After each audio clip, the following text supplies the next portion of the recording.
guys, I'm the 1 in 1.3. Welcome to the family.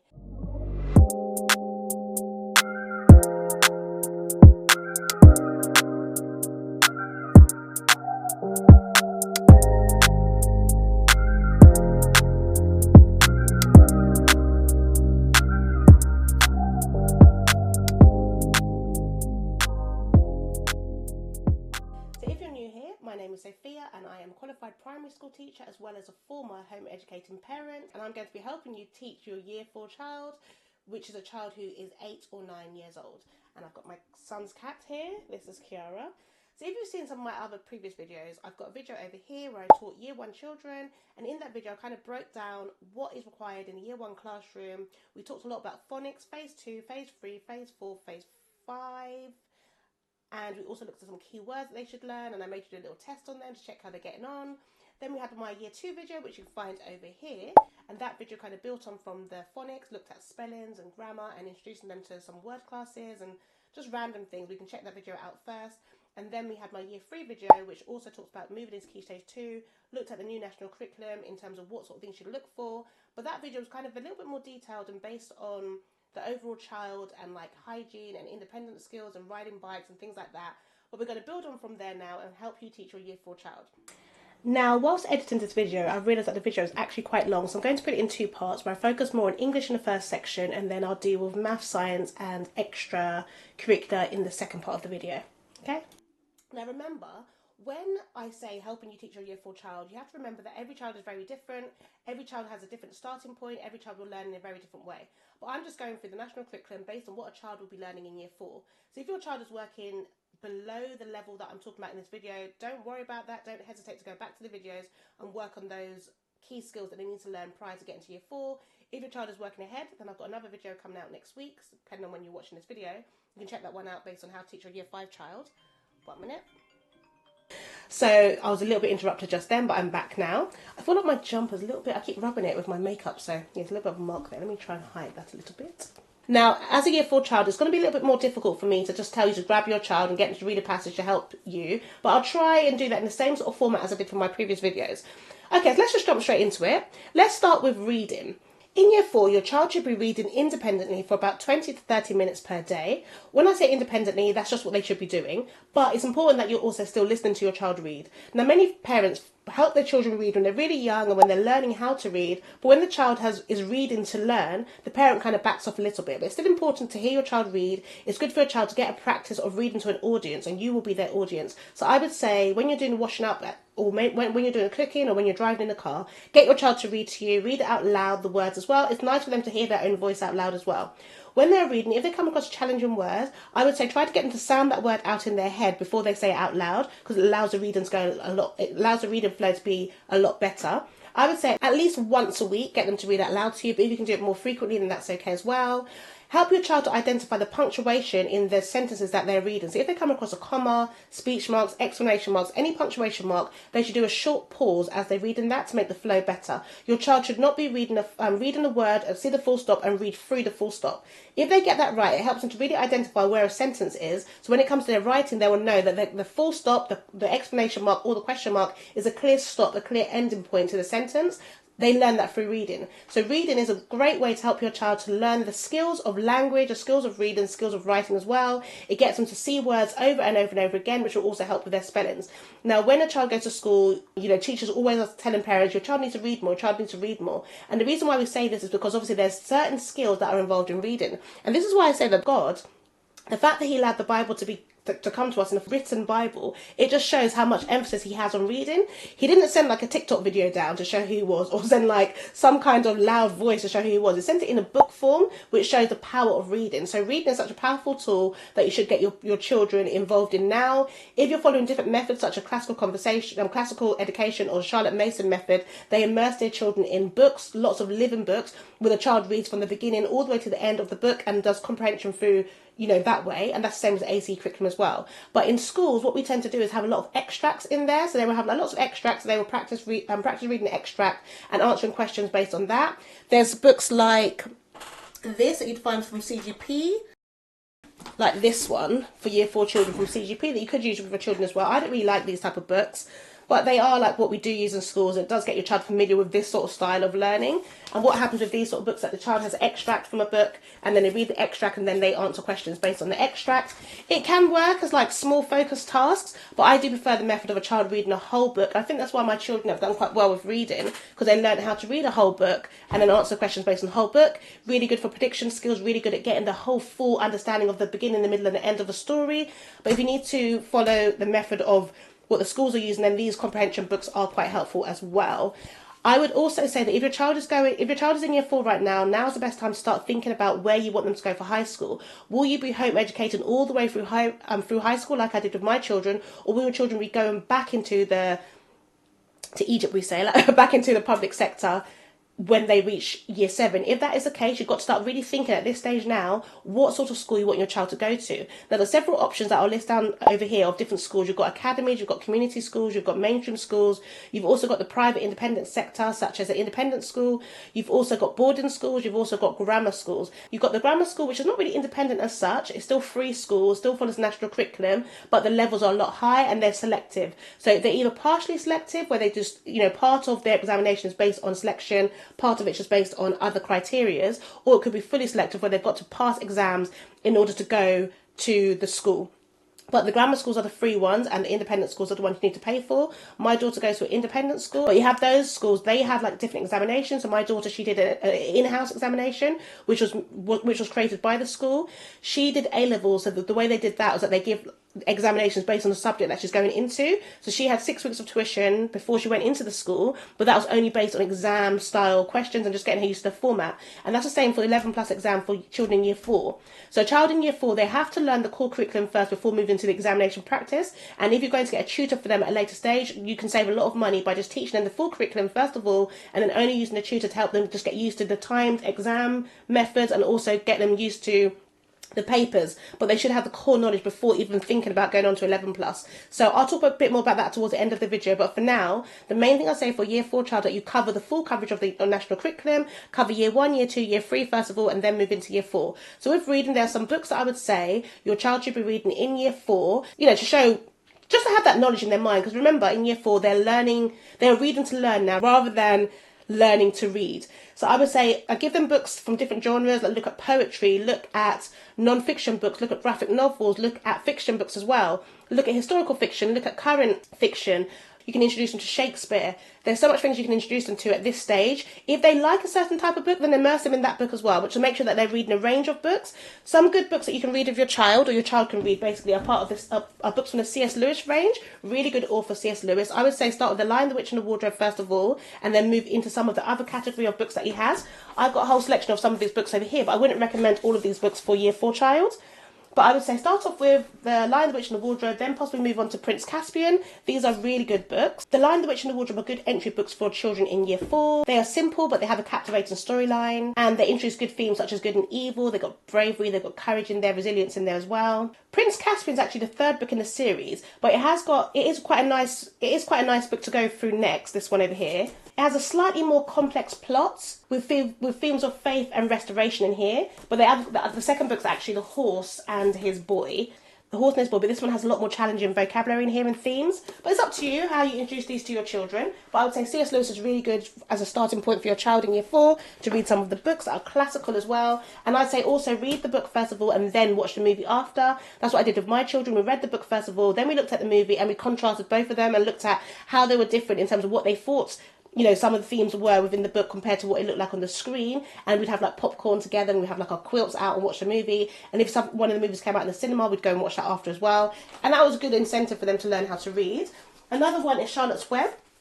This book's really good. You can read this book in year 4 with your child. You might even read it in year 3 actually, but it's got really good themes in here, really good characters in here, still a few pictures. The chapters are not too big, but children still like pictures in year 4. I think they like to have a little bit of pictures, even if it's like a small picture on a page. I think these are really good for them. Also, with the ACE curriculum, we have like some paces as well that go along with these books that are really good, because you get to read the whole book and have the questions given to you as well. And there's lots of activities in this book as well. So I would say go to the website. I've given a lot of my books away, so some of my students and my children have a library that I use for my tuition as well, because my kids are a lot older. We don't really need as many of the books. But other books you can read is Matilda. We'd read the book first of all, and then they'd watch the movie, watch it every year. Even now, we still watch the movie. Well, I do. me and my daughter do. We watch the movie every year. There's also a musical with Matilda now as well. But Matilda's a good book by Roald Dahl. Some of his books can be some of the language can be a little bit off with some of the books, but I quite like these books. I liked it as a child as well. You got The Secret Garden. That's another book that's quite good for children in year 4 to read. A little bit boring, some children might find, but it's quite good with the garden aspects and looking at some of the vocabulary to do with nature and emotion. Lots of those in there are quite good as well. Another thing I like to do just to make sure that my children are reading books that are similar to their age was just literally go onto Google, type in year 3 reading list, and it will pop up from some of the schools. Let's do some now. Yeah, just type it in. Oh, did I say year 3? I meant year 4. And then just choose one. The school reading list is quite good. Let's just go to this one over here. And it has a list of books that are recommended for children in year 4. You can just click on them and just choose the ones that will be beneficial for your family. You can kind of look for yourself and see which books really meet your family's morals and your family's worldview as well, because some books might not be right for your family. How to Train a Dragon is one that I quite like. How to Train a Dragon. I always wondered how it would be like having a dragon to imagine going to school on your dragon. Toothless. I love the dragon Toothless in the story. But that's a good one. There's a Girl Who Stole an Elephant. I'm not familiar with some of these books. And that's okay. You can always go back and check for others. I want to get one from my actual school. Yeah, let's try a school reading list. Alright, so there's a few over here. Gorilla, it's a bit young. They got Matilda, I had that one, I agreed. Diary of a Wimpy Kid, again, it's up to you if this is the sort of book that you don't mind your children reading. I didn't mind for my child to read that. They've got one that I listed already, The Lion, the Witch and the Wardrobe, definitely read that one. And yeah, Greek myths, okay, that's another great one. Children in year 4, it's nice for them to get used to Greek myths. There's Perseus and Percy Jackson. His story themes are quite good for Greek mythology as well. It has got monsters in there, so you've got to be careful about whether or not you agree with those or not. My children were exposed to these things. And there's just a few there. Gangster Granny is another one I know about. But yeah, I would say Google search like year 4 recommended reading list and choose the books that are right for you and your family in terms of what your child should be reading. All right, we spoke already about how they should be reading, paying attention to commas and things like that. I need to get a t-shirt that says things like that. If you look at my videos, I'm always saying things like that and things like that. Okay, after you've thought about the reading for your child, bear with me. With reading, make sure your child has got really good expression, really good prosody, really good fluency. When your child is reading, check all the things I've talked to you about already, about what they should be, how they should be reading. We've looked at different genres that they should be reading. We've looked at unfamiliar words. I would say if your child comes across an unfamiliar word in the book that they're reading, get them to read around the word first of all, to see if they can understand the context of the meaning of the word before checking in a dictionary. But dictionary and thesaurus are also very good skills that your child should be learning about in year 4. They should be developing those skills all the time, looking at the guide words in the dictionary, help them to locate where to find the word, and then also looking at the different, get a more advanced dictionary at this stage, and they can look at how the word is different in different contexts. Look at the word class. Is the word used as a noun in this sentence? Is the word used as a verb in this sentence? Because the word can be used differently depending on what the sentence is. Okay, also with reading, you've got to check for certain things, such as their different skills that they're using for reading. You can look at summarization. Is your child able to summarize key themes within the book in 3 sentences, about 3 or 4 sentences? A good book to use in terms of summarization would be this book here by Susan Wise Bauer. It's called Writing with Ease. A really good book. It has the main text at the back. It's based on extract type books. So you've got the main text at the back, which has got the extract over here. And then on each page, it will tell you it will tell you the name of the book. It will tell you exactly what to say with your child in form of a script. So it will say things like pull out student pages 141 to 142, which is at the back of the book. It will say ask the student to write her name and date on the student page. And then it tells you what the sentence will be about. And then it gets you to get your child to read the extract. Then it tells you exactly what to say. So for example, instructor, what was the first bad thing John did? That's what you'd say to your child, or was suspected of doing that made him unpopular. Then you look for an answer similar to this, where the student might say, he may have murdered his nephew Arthur or Brittany. And then it goes on with the whole script. On other pages, it talks to them about summarising. So it'll say, now ask the student the general question, can you give me a brief summary of this passage? The student should answer by summarising the plot rather than listing details. The answer should be no more than 4 sentences and should resemble one of the following. Then it gives you some examples of what the following should look like. So these are quite good in terms of helping your child learn how to summarise different key texts with a script there as well, if you're lacking confidence in terms of building your child's reading. For your child to be able to summarise the main key points in the text in 3 or 4 sentences maximum, because children in year 4 tend to want to tell you the beginning, the middle and the end of the story, which is a retell rather than a summarization. You need to be checking if your child is able to predict the story. They can read a short part of the book, and then you say to them after, what do you predict will happen next? What do they think is going to happen next? When they're predicting, they should be using skills that they've already read, and then using that skill to build up from that to make a prediction about what they think will happen next. I'll try and slow down. Another skill is inferencing. Inferencing means thinking outside of the box and giving their opinion as to why they think something might happen. So a question could be, why do you think the character felt this way? And the child might say, the character felt this way because in the text it said da da da da da, and I think they felt this way because. So it's giving a bit of their opinion as to why they think it, but they're adding context from what they've read already as well. Then you've got vocabulary. I think we spoke about that already, like looking at difficult words in the text and building up from those words. And then they should be able to give their opinion about the passage. Did you like the passage? Did you like the story? Why or why not? What would you have done differently if you were in that situation? Things like that. So looking at different key ways of asking your child questions and doing it verbally with them is better than just writing it down in an exercise book. That's one thing to do.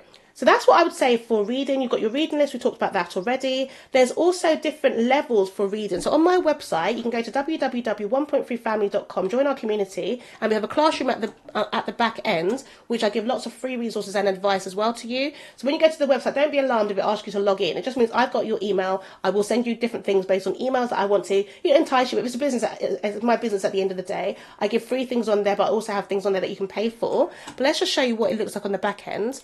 Yes, if you go to 1.3 Family, this is my website over here. At the top, it will ask you to log in or sign up.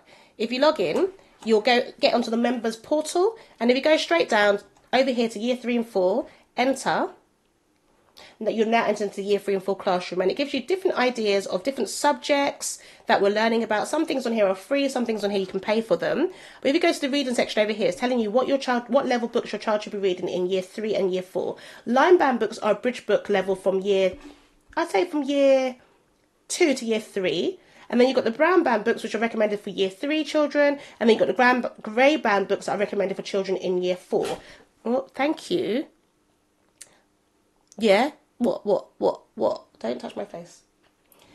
Yeah. So that's basically what your child what you can do with your child as well. You can also click on my unit studies down here. And this is based on my actual curriculum that I have as well, which I finished off the year 3 curriculum. This is something completely different, but I will give you a review about my curriculums as well. But if you want to find out a bit more about that, you can click on that as well to find out. Let's move on to grammar. So next place you can go for grammar would be to go to National Curriculum website, go on to page 40. Page 40 of the National Curriculum document will talk to you about vocabulary, grammar and punctuation. It's got developed their understanding of the concepts set out in the English appendix, which just deals with definitions basically. In year 4, they should be extending the range of sentences with more than one clause by using a wider range of conjunctions, including when, if, because, and although. You've got using the present tense form of verbs in contrast to the past tense, choosing nouns or pronouns appropriately, using conjunctions, adverbs, and prepositions to express time and cause, using fronted adverbials, and learning the grammar for year 3 and 4 in English Appendix 2. Now, this is a teacher document, so we do make it a little bit overcomplicated. But as I've said, 1.3 Family is all about helping you to simplify your curriculum using faith and focus. So if you don't want to read all the stuff in the documentation, you can go straight to my curriculum at www.1.3curriculum.co.uk, and I have a list of the tasks I need to do for the national curriculum. So rather than reading through the document, it's all listed over here already. This is free, this one. And it just has the things I need to learn from year 3, and then you move into year 4 after. So for example, nouns. There's videos based on nouns over here from the YouTube, because during COVID, a lot of teachers, wonderful teachers around the country, they poured out their hearts in making all these curriculums for their students, and they're just kind of stagnant now. People are not really using them. So I thought, why not collate them into a section on the website that people can just go to, help you teach your child what they need to learn without having to pay too much money. So we've got nouns, we've got verbs, adjectives, conjunctions, and all the different key grammar terms that your child needs to understand in year 3. Once they fully understood that, then move on to the year 4 one as well. I need to adjust my year 4 one. That's why I'm not showing you that one. But then that's how you can teach your child a bit of grammar. If you find those still, you want a bit more for your child, I would recommend these books from ISEB. Now, ISEB stands for Independent School Examination Board. So these ones are a little bit more tricky than what they would do in just general schools. But it has got a really good full coverage, and the vocabulary is a little bit more challenging, but it's really good for your child to have that, especially if they might be going back to high school later on. And even if they're not, they're still quite good books. So I'll give you an example. For chapter 1 of the year 4 book, it looks at snowy stories. That means the whole theme of this book for chapter 1 is based on snow. So this one's talking about a skill focus of retrieval. So the comprehension task that you're focused on in the first chapter is based on retrieval questions. Retrieval questions are where they get the answer from the passage and put it into their answer, but it will show you exactly how to do that. So the first one is based on Snow White, the book of Snow White. It gives you a small extract of the book of Snow White. You can read through this and answer the questions. And then if your child likes the book of Snow White, why not go and get them to read the book as well?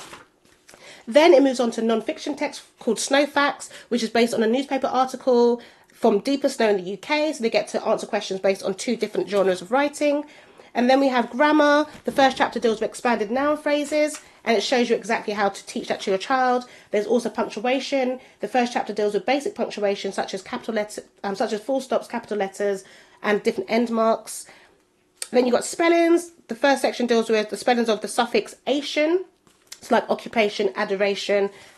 And then you have vocabulary words. The vocabulary words are all based on vocabulary. It's all based on snow. Then you have writing as well. So it teaches your child how to write creatively, but based on snow as well. So these books are quite good. There's 10 chapters in total, which deals with all of those skills for your child. You can also get other workbooks based on the CGP range. You can get grammar and different things like that. I said it again, different things like that. But that's really good for English as well for your child. There's also a maths version as well. I'll move on to that in a minute. To extend your English further, we've got these books over here that are quite good for writing. So this is more like a reference guide, and this one's done by Andrew Jennings, and this is part of the Monster series, I'm sure. Write Like a Ninja. Also, it doesn't matter. But these are really good books. It just gives you like reference points of different words you can use. It's got like mystery and suspense words you can use based on adjectives, nouns, and verbs.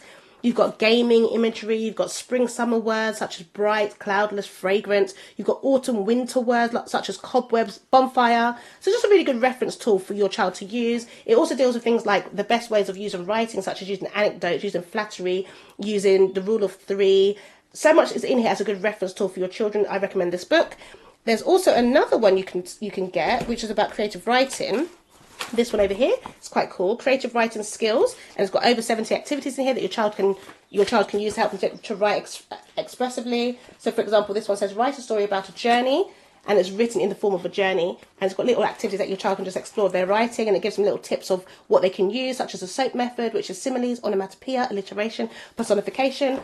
So many things. I'm going quite quickly, but I can help you in my 1.3 community. So I've got a whole course that's available for you called 1.3 Home Education Mastery, where I really delve in and deep with how you can do this. I show you exactly tip by tip how you can be a teacher at home, basically, for your children, based on the things that I've learned as a teacher over my 20 years teaching and my 10 years home educating my children. So if you really need me to slow down a little bit, you want a bit more support, you might want to join that course to help you.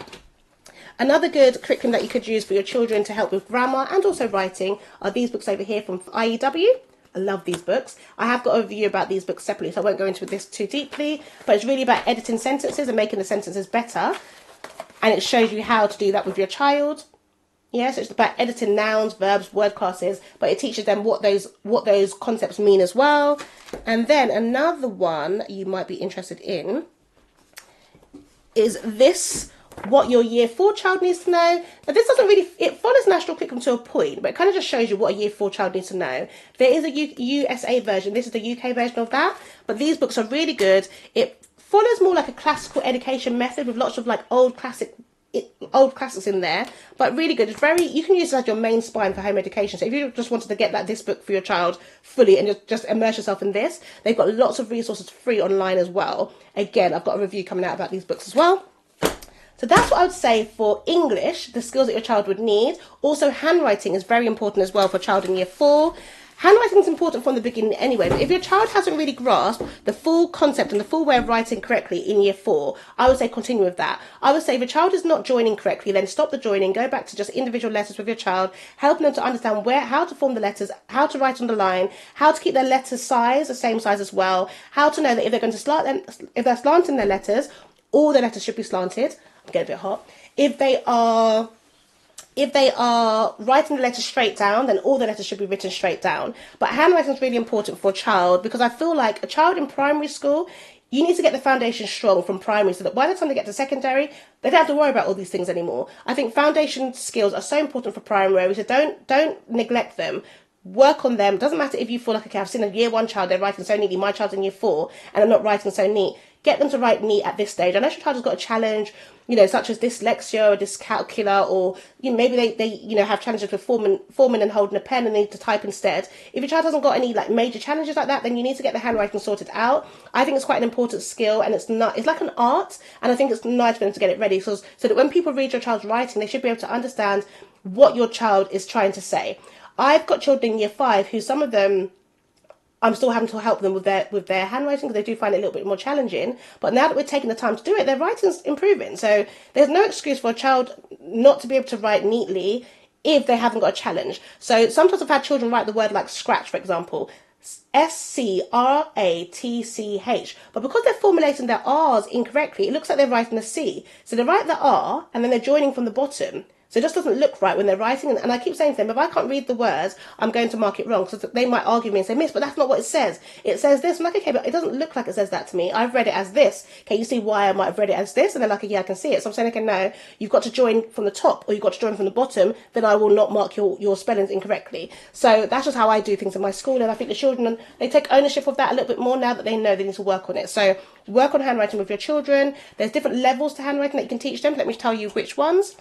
Right, so you've got the curly caterpillar letters, or the C family, some people know it as. And this is where your child will learn how to write the C first, then the O, which is like the C, then they learn the A, and then they learn the D, and then they learn the G, okay? Those letters there are really important for your child to know how to formulate them first, then they'll learn how to write them on the line, and then if they've got the flick at the end, when it comes to joining, it'll be a lot more easier for them. Q, then you have the E, the S, and the F.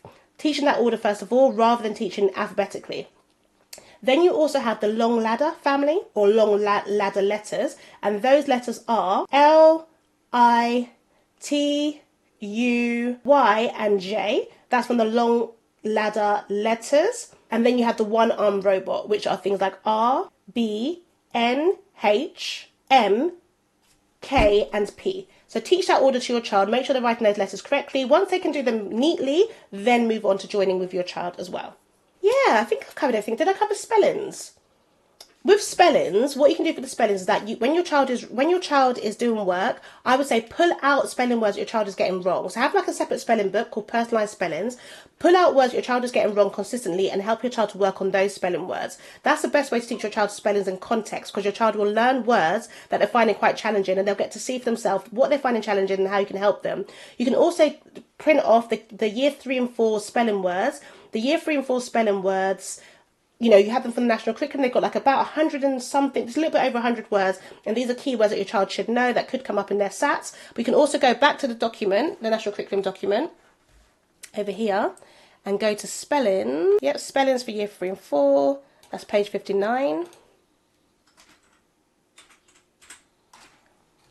Yes, if you come over here, it tells you exactly what the targets are, and it gives you the key example of words your child needs to learn. So one of the things that I'm working on at the moment is my actual reading scheme. I've got a reading scheme coming out called Yaya and Friends, with a little girl. She's flat British from Caribbean descent, and the books grow up with her, which I kind of incorporated from the AC curriculum, but I wanted to kind of make it more family based. And I have taken these words and used them in my book. So one of my books for year 3 and 4 is based on Egypt and deals with the pyramids, and it brings together myths and mystery, because I want to kind of bring those spelling words into the book so children are reading them constantly and helping them to learn how to spell them at the same time. But the national curriculum is quite good at showing you which words your child should learn, and that's if you quite like theory and quite like reading about what your child needs to know. But if you want to bypass all that, you don't want to read all this, a good website to go to is Spellzone. Spellzone is really good. Let's log on as a child. Alright, so the way this would work, if you want to have a Spellzone password, I'm not sure if I'm going to do it this year, but if you let me know if you would like one, they charge $29.95 for the year. You can get it from me for £15 for the year. But yeah, you have to check out if I'm still doing them this year or not. I know the ones I've got run out in April. But yeah, if you join the community, you can find out a bit more about this. But the way it works, you literally just have your account over here, and then you basically would take the spelling ability test. It tells you what you need to do. You've got clear instructions. Just read the instructions, follow them through with your child. And then this will light up to red. And then you click on it, and then you'll take a test. Spell, boss, dip. Dip the brush into the paint. I did it wrong just to kind of show you what will happen. So what happens now, they give you the results of what you spelled right, what you spelled wrong, and then it'll give you give your child a clear pathway to help them with their words. If you click here now, study your clear pathway, go, and it will tell you what you need to work on. So it tells you that your child has got roughly 3% correct out of the 100% mark, and then it tells you what you need to work on. So we know that we need to work on words with A or I. So if you click here, it will give you the lessons. Now these are brilliant. I think if you can sit with your child to work with them for your child at the earlier stages, because it is quite a lot of reading, it's really helpful. Once your child gets a little bit more independent, they can read it through themselves. So yeah, this is good. And then you do the task, but you can't move on until you've done the task. So this is, I really like Spell Zone. Let me click log out. I'll show you some of my students. So let's see. So these are some of the scores that my students have got. So Eamon, he scored 72% now. Really good. He hasn't logged in for a while though. I need to remind some of these students. So yeah, he got 79. So you can see over here, these are the words that he can spell. He's a year 5 child. And then obviously he's got to do a new spelling pathway test. But Spell Zone is really good. There's loads of activities that the child can do. But yeah, I'll leave it here. I'll probably do a review of Spell Zone at another later stage. But Spell Zone is really good that you can use that with your child. Alright, so there you go, and that was quite a long video, so I'm going to come back. I'm going to put another one up maybe tomorrow for the second part, which will deal with science and other academic things that you can look for with your child. I hope you are enjoying the video. Please give a thumbs up and subscribe if you haven't subscribed already, and I'll see you very soon for another video. God bless.